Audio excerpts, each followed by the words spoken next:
आइए बच्चों, आज एपी का सेकंड टॉपिक करते हैं जो कि है बच्चों find n when nth term of an AP is given. ठीक, इसमें क्या दिया रहेगा जो हमें एपी का nth टर्म दिया रहेगा जो हमको, तो हमें निकालना होगा कि ये कौन से नंबर का टर्म है। ठीक, तो हमसे क्या दिया, जैसे बना 84, ये 84 एपी का एक टर्म है, तो आप फाइंड करिए कि ये 84 इस एपी का कौन सा टर्म है। ठीक, कौन से नंबर का टर्म है। तो ये अच्छे टॉपिक है बच्चों, बढ़िया क्वेश्चन होते हैं। तो चलिए देखते हैं इसको।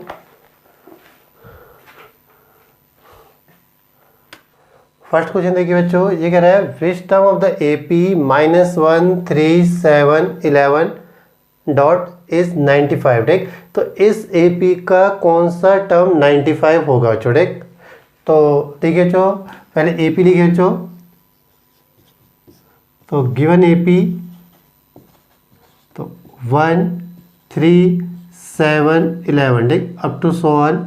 तो फर्स्ट टर्म कितने बच्चों हमारे पास, a equal to -1, common difference d कितना है 3 -1 मीन्स 3 + 1, तो ये हो गया 4।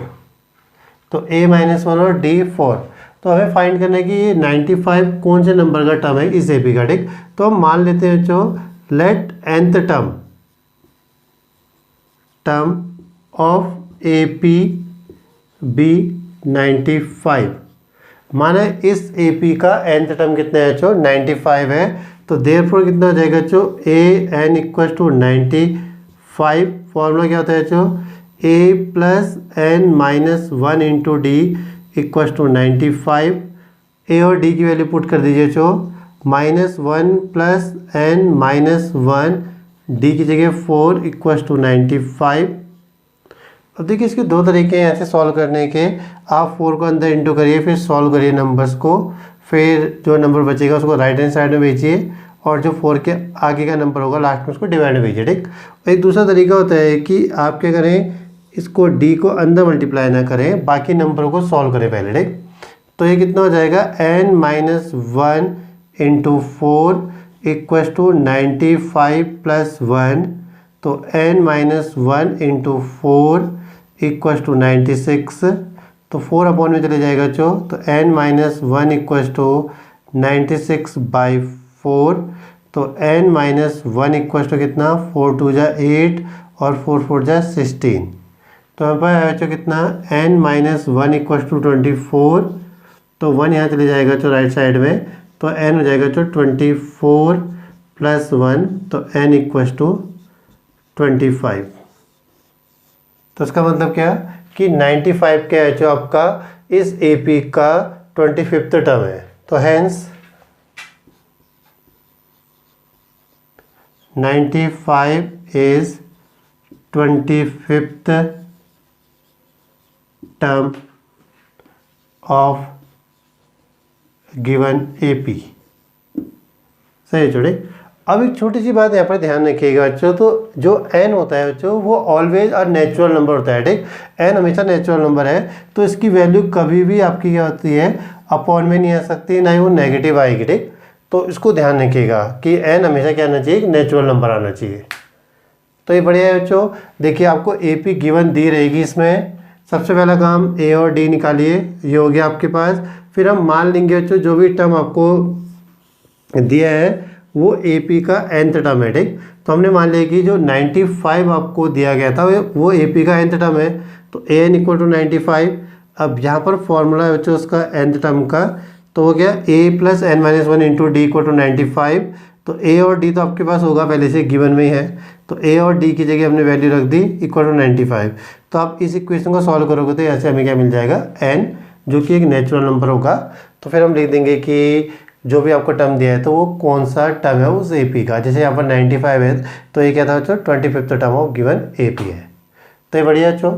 तो चलिए एक और क्वेश्चन देखते हैं, थोड़ा और बेटर होगा आपका। ठीक है, सेकंड क्वेश्चन देखिए बच्चों। सेकंड क्वेश्चन कह रहा है which term of the AP 4 9 14 19 up to so on is 124। ठीक, तो इस एपी का कौन सा टर्म 124 होगा बच्चों। ठीक, तो गिवन एपी कितना है बच्चों हमारे पास, ये 4 9 14 19 अप टू सो ऑन। ठीक, तो a कितना हो जाएगा बच्चों इसमें, a equal to 4 d equals to 9 minus 4, तो विच इज इक्वल्स टू 5। तो अब मान लेते हैं बच्चों कि let nth term of given AP be 124। तो देयरफॉर कितना हो जाएगा जो an इक्वल्स टू 124। तो इसको लिख सकते हैं जो a plus n minus 1 into d equals to 124। तो a की जगह कितना आ जाएगा जो 4 plus n minus 1 into D कितना 5 इक्वल्स टू 124। तो अगर हम 4 को RHS में भेज दें बच्चों, यहाँ जाएगा तो कितना 124 माइनस 4, तो n minus 1 into 5 equals to 120। तो n minus 1 equals to 120 by 5।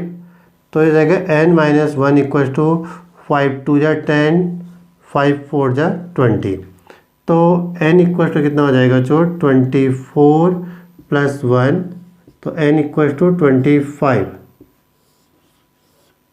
इसका मतलब क्या हुआ कि जो 124 है वो AP का कौन सा टर्म है, 25th टर्म है। तो जो इसको आप चेक भी कर सकते हो, ठीक, जैसे हमने इससे पहले वाले टॉपिक में देखा था ना। तो अगर आप A25 करोगे तो A प्लस 24D होगा, और इसमें A और D रखोगे तो आपके पास क्या आ जाएगा 124 आ जाएगा। तो इससे आपका ये आंसर भी चेक हो जाएगा कि जो आपने निकाला ये सही है कि नहीं है।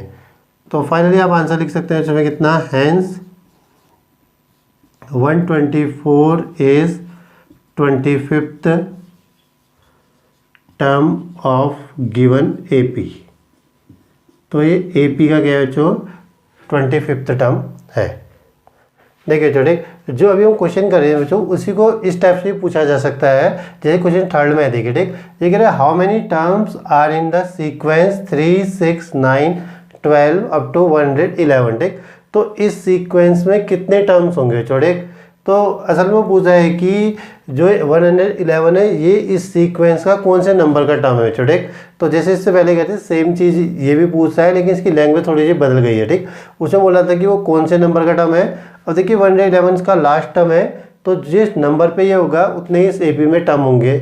और एक और चीज़ बढ़िया है इसमें, ठीक, इसमें कह रहे हैं सीक्वेंस। ठीक, इसमें AP नहीं बोला गया है, सीक्वेंस बोला गया है। तो हमने पहले देखा था कि हर एक सीक्वेंस AP नहीं होता है छोटे, एक पर्टिकुलर सीक्वेंस ही AP होता है, जिसमें क्या होता है कि हर एक नंबर क्या होता है एक पर्टिकुलर नंबर को ऐड करके मिल रहा होता है। ठीक, तो इसको पहले इसमें एक स्टेटमेंट लिख दीजिएगा बच्चों कि clearly given sequence is of the form of AP।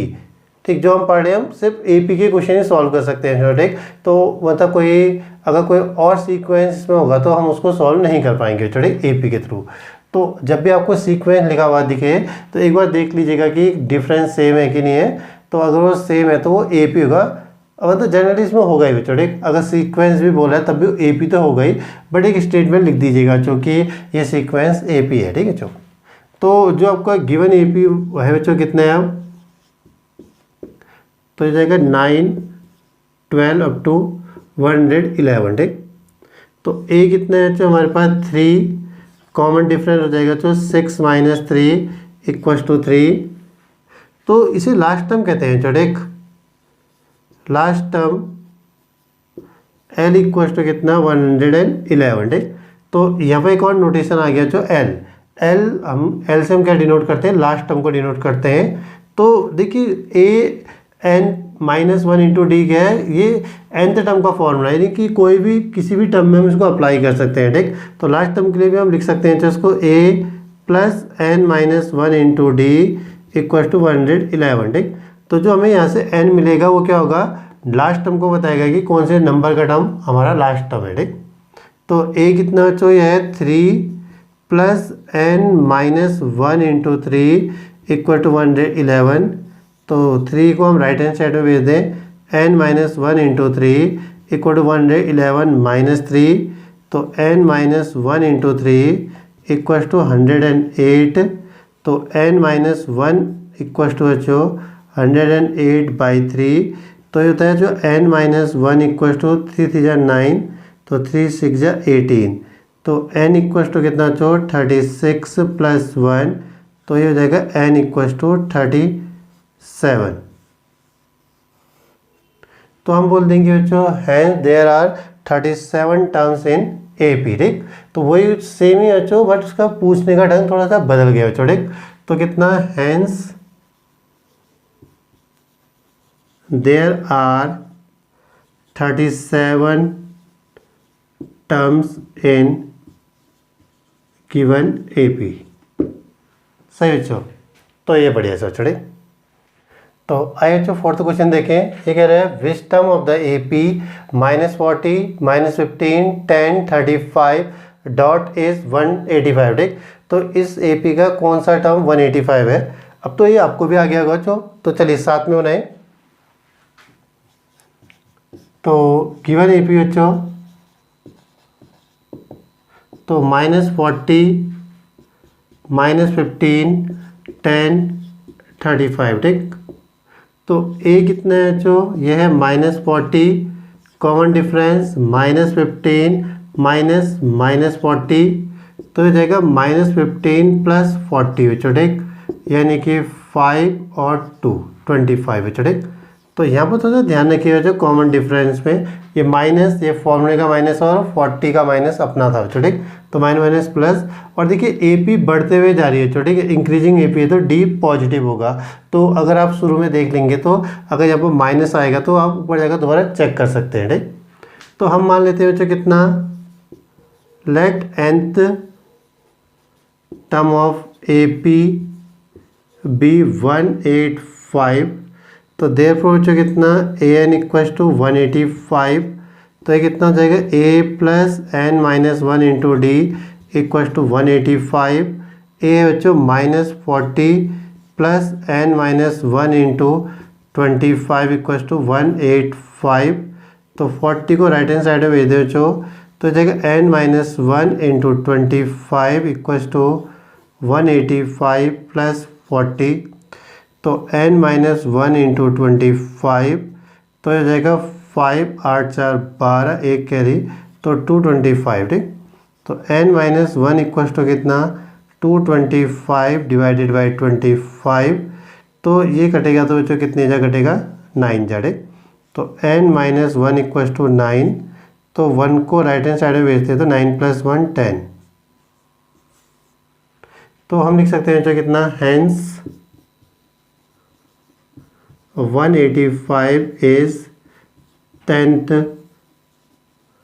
term of given AP। सही बच्चों। तो देखिए फिफ्थ क्वेश्चन, ये कह रहा है which term of the AP 18, 5 whole में 1/2, 13 डॉट इज -47, ठीक। तो ये थोड़ा अच्छा क्वेश्चन लग रहा है बच्चों। तो इसमें एक तो आपका कॉमन डिफरेंस भी अपॉन में है, थोड़ा ये माइनस में भी जा रहा है बच्चों, ठीक। तो देखें, तो गिवन AP बच्चों,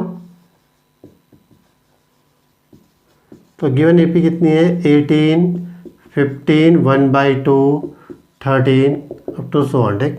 तो A कितना बच्चों, फर्स्ट टर्म है आपके पास 18, कॉमन डिफरेंस 15 1/2 - 18। तो पहले मिक्स्ड को सही फॉर्म में रखें बच्चों, 15 2 = 30 + 1 31, ठीक।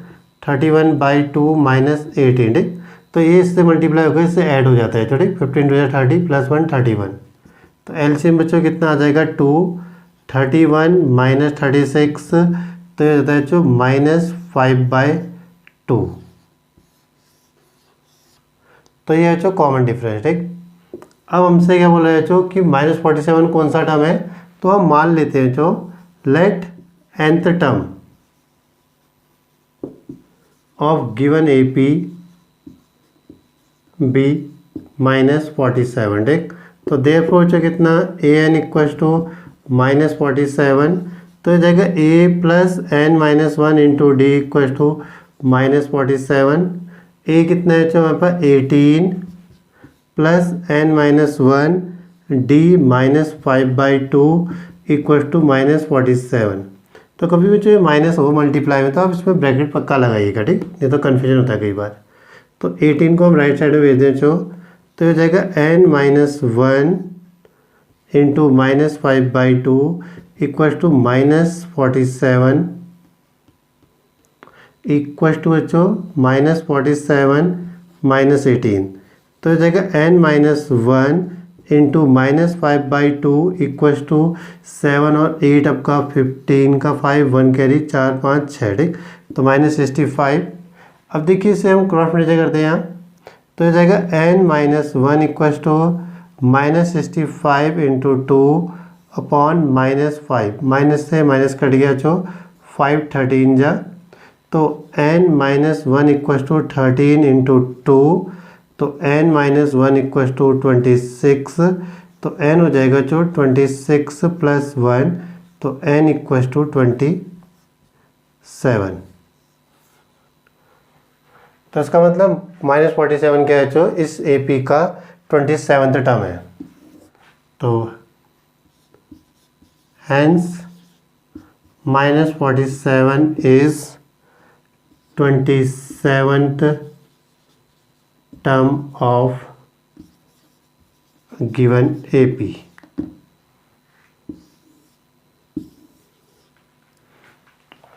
तो ये बच्चों आपका AP का सेकंड टॉपिक हो गया। तो इसको बड़े से प्रैक्टिस करिए, अच्छे क्वेश्चंस होते हैं बच्चों। और इस वीडियो के लास्ट में आपको इसकी एक शीट मिल जाएगी बच्चों, तो उसे भी सॉल्व करने की कोशिश करिएगा बच्चों ठीक। और अगर आपको कोई डाउट होता है तो मुझे कमेंट में लिख कर बताइएगा कि ये प्रॉब्लम है, और अगर आप उनको सॉल्व करते हैं तो उनके आंसर भी कमेंट में लिख दीजिएगा ठीक। तो इससे मुझे पता चलेगा कि आप सॉल्व कर रहे हैं, तो मैं हर एक वीडियो के साथ आपको लास्ट में एक प्रैक्टिस के लिए एक शीट दे दूँगा बच्चों ठीक। तो आई होप आपको ये पूरा समझ में आया होगा बच्चों। थैंक यू फॉर वॉचिंग बच्चों, और मिलते हैं बच्चों नेक्स्ट वीडियो में ठीक। तो तब तक अपना ध्यान रखिए और खुश रहिए और पढ़ते रहिए बच्चों ठीक।